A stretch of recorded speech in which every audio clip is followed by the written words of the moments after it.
Hank, why do you drink? Why do you roll smoke? Why must you live out the songs that you wrote? So if I get stoned, I'm just carrying on an old family tradition. Hank Williams Jr. wrote and sang that song in 1979 as an explanation for his hard-drinking, loud lifestyle that was both a tribute to his father and a declaration of his decision to forge his own musical path. Hank Williams was a gifted singer who died of heart failure at the ripe old age of 29 after years of booze and drug abuse.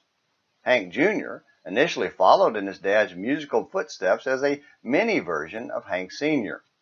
But in 1975, he almost died from a fall while mountain climbing. After a long recovery, Hank rebooted his career in a different direction, but picked up the booze and drugs that had killed his dad. Fortunately, it didn't kill him, and apparently he overcame it somewhere along the way. But as his song indicates, booze and drugs were a family tradition. Well, today's Morning Minutes in the Bible on Traditional Tuesday takes a look at the traditions we fathers hand down to our sons. Some men train their sons to be cranky, contentious, and challenging, even some who call themselves Christians. Others show their sons how to be arrogant, proud, and pushy. Still others, drunks, liars, and losers. And then some teach their sons to be angry, bitter abusers.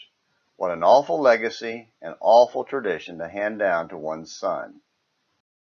But on the other hand, some fathers hand down a tradition of faith and obedience to God.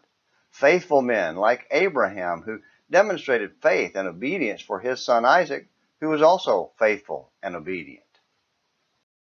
And even the greatest father of all taught his son, Jesus, to obey. Although he was a son, he learned obedience from the things which he suffered.